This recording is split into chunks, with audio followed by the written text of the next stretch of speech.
नमस्कार, आप देख रहे हैं कच्चा चिट्ठा। मैं हूं आपके साथ प्रीति रघुनंदन। पश्चिम बंगाल की सियासत में बॉलीवुड स्टार मिथुन चक्रवर्ती के बीजेपी में शामिल होते ही बयानों का तूफान आ गया है। टीएमसी ने उन्हें बूढ़ा और बिना जनाधार वाला नेता कहा है, तो मिथुन ने पलटवार किया। न्यूज 18 से खास बातचीत में उन्होंने टीएमसी से पूछा कि वो बीजेपी में चले गए हैं, इसलिए उन्हें फ्लॉप बताया जा रहा है, तो क्या ममता की पार्टी में रहकर सियासी सुपरस्टार बन जाते। हमारे साथ इस वक्त बातचीत करने के लिए मौजूद हैं मिथुन दा। बीजेपी में आप आ गए, प्लान क्या है दादा आगे का, क्या करेंगे दादा? प्लान तो हम नहीं बता सकते क्योंकि प्रोटोकॉल हम मानते हैं, प्रोटोकॉल के आगे तो बात नहीं करूंगा। जो हमें कैलाश जी, दिलीप झा जो बोलेंगे या ऊपर से नड्डा साहब इन लोग जो बताएंगे उस तरह से चलूँगा। सर दादा, सोनार बांग्ला को लेकर रोजाना बातचीत हो रही है सभी मंचों पे, चाहे बीजेपी और टीएमसी। सोनार बांग्ला को लेकर आपका क्या विजन है? पश्चिम बंगाल के लोगों को लेकर आपका क्या विजन है? मेरा जो विजन तो एक ही है, सब बोलते हैं, लेकिन मेरा तो विजन से 18 साल उम्र से ही है कि बस गरीबों को हक दूं, गरीबों को अपना सम्मान से जीना सिखाऊं, सम्मान के साथ। क्योंकि हमें मालूम है भाई ये भूख क्या चीज़ है, ये छत क्या, ये अपमान क्या, ये लांछना, ये जलील। हम तो ज़िंदगी जिए हैं, हर रोज़ जीना है मेरे को। तो मैं चाहता हूँ कि बस मेरे बंगाल के लोगों को देखो, एक होता है ना, अब जहाँ पैदा होता हूँ वहाँ आपकी नाड़ी के टान होते हैं ना, हम लोग जो बोलते हैं नाड़ी टान बंगाली में, तो वो तो लगी हुई है, वो तो गई नहीं कहीं। तो कोशिश है एक। और सोनार बांग्ला की जो बात कर रहे हैं कि वंस अपॉन ए टाइम हम जब बड़े हुए तो हम देखते थे कि Bengal was an example to all state. So I feel personally that we lost that charm. So we have to get back those days, at least try to get back those days. और बात है गरीबों की बात तो सभी करते हैं, हर पार्टी करते हैं, हम गरीबों के लिए करेंगे, गरीबों के लिए करेंगे। तो हमने सोचा चलो और एक बड़े पैमाने में ट्राई करें। लोग बहुत कुछ बोलते हैं, बोलने दीजिए, जिसको जो चाहे बोले, हमको कुछ फ़र्क नहीं पड़ता, हम किसी के बारे में बुराई नहीं करते। 12 मार्च से आप कैंपेन अपना शुरू करने वाले हैं। कल जब से आपने ज्वाइन किया तब से टीएमसी के नेता लगातार हमलावर कह रहे हैं कि आप ओल्ड हो गए हैं। हाँ, हम ओल्ड हो गए, सच्ची तो हम ओल्ड हो गए, हम फ्लॉप हैं, फिर हमारा कोई नाम नहीं है, कोई क्रेडिटिबिलिटी नहीं है, सब सच बोल रहे हैं। अभी ये पब्लिक डिसाइड करेगी। तो मैं तो ये सोच रहा हूँ अगर कैंपेन में उतरूँगा, अगर लोग नहीं आए तो 5-6 लोगों को यहाँ से पकड़ के लेके जा रहा हूँ, और भागेगा तो पकड़ लूँगा, भाई मेरा सुन के जाना। तो अगर ऐसा है तो क्या, वही सोच रहा हूँ कि अगर लोग नहीं आए तो क्या करूँगा, लेकिन करना तो पड़ेगा। जो बोल रहे हैं सच बोल रहे हैं सब। हर चुनौती स्वीकार होगी, हर चुनौती, हर जिंदगी लड़ा हूँ। लेकिन क्या है कि अगर यही मैं बोलता मैं टीएम से सपोर्ट करता हूँ, ये सब बातें कल चेंज हो जाती कि मैं ही सुपरस्टार हो जाता, फिर से मैं सब कुछ तो चलता रहेगा। इसका नहीं होगा तो उसको बुरा लगेगा, इसका नहीं तो इसको मैं खाली इतना बोलता हूँ, मैं इतना इम्पोर्टेंट आदमी नहीं हूँ, तो अपना वक्त क्यों ज़ाया कर रहे हो, क्यों इवन कमेंट पास करो जब मैं ख़त्म ही एकदम ज़ीरो आदमी हूँ। तो why are you so worried about me? Forget me, don't waste your time on मी।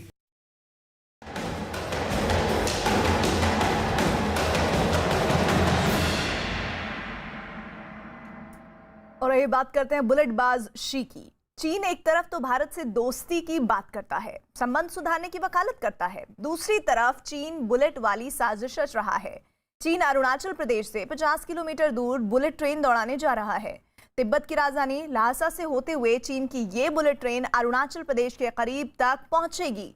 जानकारों का मानना है कि सीमायान एलएसी के करीब बुलेट ट्रेन दौड़ाना चीन की रणनीतिक तैयारियों का हिस्सा है, जिससे वो जंग की स्थिति में बढ़त लेने की फिराक में रहेगा।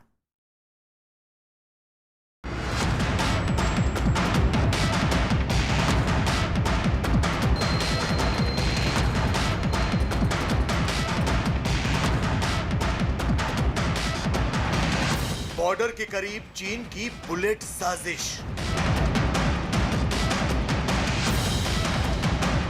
तिब्बत में बुलेट ट्रेन से खतरे की घंटी।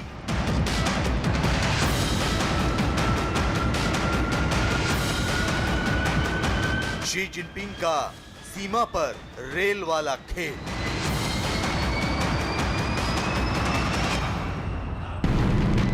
गलवान के बाद पूर्वी लद्दाख में भारत और चीन की सेना के बीच लंबे समय तक विवाद के बाद अब माहौल शांत है। चीन की सेना पूर्वी लद्दाख से पीछे हट चुकी है। दोनों देशों के बीच हुए समझौते के बाद स्थिति सामान्य है। यही नहीं, चीन के विदेश मंत्री के ताजा बयान के मुताबिक सीमा विवाद अपनी जगह है, लेकिन चीन भारत को अपना दोस्त मानता है। चीन एक बार फिर हिंदी चीनी भाई भाई का नारा बुलंद करना चाहता है, तो भारत भी हमेशा की तरह सीमा पर शांति का ही पक्षधर है। लेकिन सवाल ये कि क्या चीन वाकई सुधर गया? क्या भारत के हाथों मुंह की खाने के बाद चीन की अक्ल ठिकाने आ गई? शायद नहीं। एक तरफ पूर्वी लद्दाख से पीछे हटने के बाद चीन की सेना डेप्सांग में डेरा जमाए हुए, तो दूसरी तरफ तिब्बत के सहारे चीन एलएसी पर भी रणनीतिक बढ़त बनाए रखना चाहता है। चीन लंबे समय से भारतीय सीमा के आसपास अपने बुनियादी ढांचे को मजबूत करने में लगा हुआ है और इसी कड़ी में उसने तिब्बत के लहासा तक बुलेट ट्रेन लाने की तैयारी भी पूरी कर ली है, जो अरुणाचल प्रदेश की सीमा तक जाएगी। चीन ने एलएसी के करीब से होकर गुजरने वाली बुलेट ट्रेन परियोजना की शुरुआत 2014 में की थी। चीन की योजना पूर्वी तिब्बत के लहासा के साथ नियंगची को भी जोड़ने की थी, तो चीन ने इस काम को तेजी से पूरा किया और अब कयास ये लगाए जा रहे हैं कि इसी साल जुलाई तक करीब 450 किलोमीटर लंबी ये परियोजना पूरी हो जाएगी और चीन बुलेट की रफ्तार से बॉर्डर तक अपनी पहुंच बना लेगा। इससे पहले कि हम आपको रणनीतिक लिहाज से अहम चीन की इस बुलेट ट्रेन परियोजना के बारे में बताएं, आपके लिए ये जानना जरूरी है कि चीन की इस बुलेट ट्रेन से साजिश की बू क्यों आ रही। चीन की बुलेट ट्रेन तिब्बत की राजधानी लहासा से 435 किलोमीटर की दूरी तय करते हुए नियंगची तक पहुंचेगी। नियंगची रणनीतिक लिहाज से अहम इसलिए है क्योंकि ये अरुणाचल प्रदेश की सीमा से सिर्फ 50 किलोमीटर की दूरी पर है।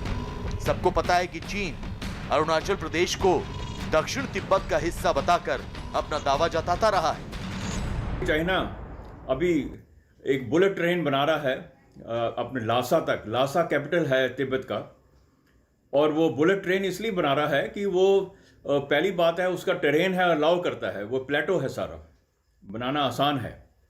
दूसरी चीज़ ये है कि वो तिब्बत के ऊपर अपना होल्ड उसको कंसोलिडेट कर रहा है, उसके ऊपर मजबूती कर रहा है। उसको पता है कि किसी ना किसी आने वाले समय के अंदर तिब्बत उनके हाथ से निकल जाएगा, तो वो जल्दी से जल्दी वहाँ मूवमेंट करने के लिए, मोबिलाइजेशन करने के लिए वो अपने लाइन ऑफ कम्युनिकेशंस को इंप्रूव कर रहा है। लहासा से नियंगची तक चीन की बुलेट ट्रेन परियोजना को अहम इसलिए भी माना जा रहा है क्योंकि तिब्बत में ये पहली बिजली वाली रेल लाइन होगी। यहाँ चीन की बुलेट ट्रेन 160 किलोमीटर प्रति घंटे की रफ्तार से दौड़ेगी। यही नहीं, इस नेटवर्क के साथ अभी चेंगदू से लहासा तक जो सफर 48 घंटे में तय होता है वो 13 घंटे का रह जाएगा।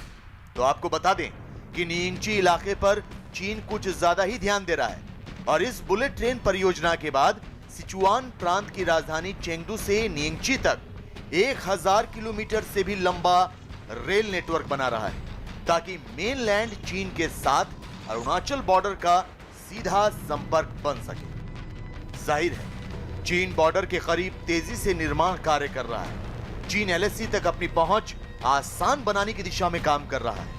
तो तिब्बत ही नहीं बल्कि दक्षिण एशिया के साथ कनेक्टिविटी के लिए चीन एक पैसेज वे की योजना पर भी काम कर रहा है जिसमें तिब्बत का नेटवर्क अहम होगा। मसलन नेपाल तक रेलवे कनेक्टिविटी पर भी विचार किया जा रहा है। जो चाइना है वो रोड रेल कम्युनिकेशन जो है वो right up to line of actual control तक वो डेवलप कर रहा है।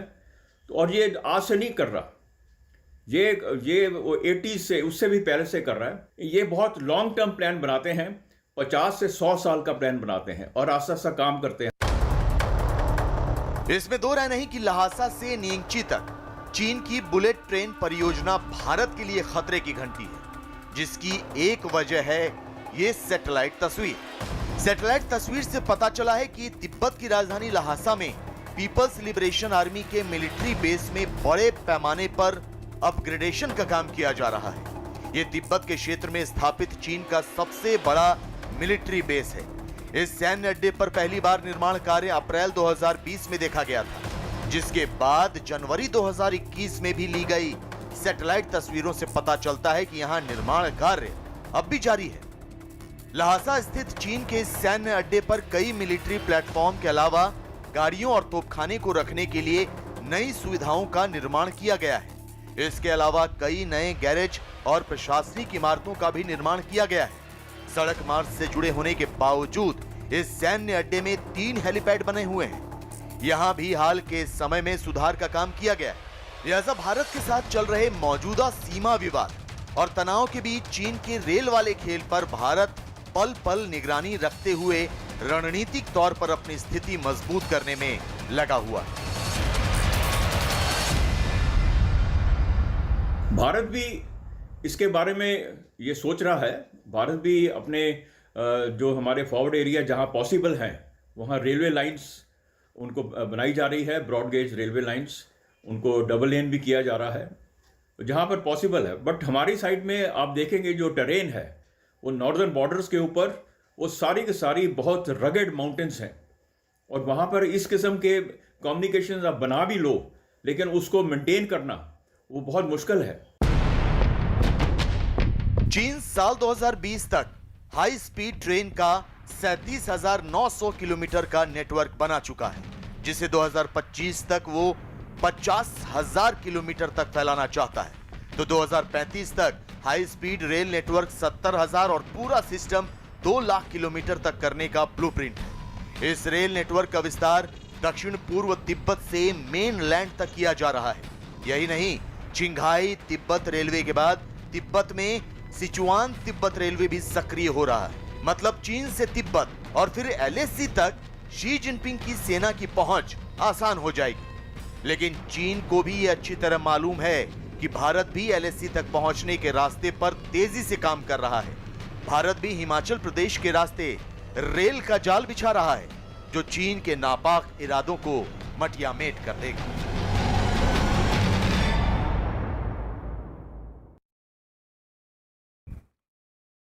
चीन शायद ही अपनी चालबाजियों से बाज आए, लेकिन भारत से मिली शिकस्त से चीन की सरकार बुरी तरह हिल गई है, ये तो तय है। ऐसा हम इसलिए कह रहे हैं क्योंकि चीन के विदेश मंत्री अब भारत से दोस्ती की बजाय बात कर रहे हैं लगातार कि अब जंग नहीं बल्कि बात हो जानी चाहिए, यही बेहतर है। एक प्रेस कॉन्फ्रेंस के दौरान चीन के विदेश मंत्री ने कहा है कि भारत से चीन के रिश्ते बहुत पुराने हैं और इस रिश्तों में गर्माहट लाना वक्त की नजाकत है। लेकिन सवाल ये कि क्या वाकई चीन का हृदय परिवर्तन हुआ है? चीन के मित्र राग की हकीकत जानने के लिए यह रिपोर्ट आपके लिए देखना जरूरी है।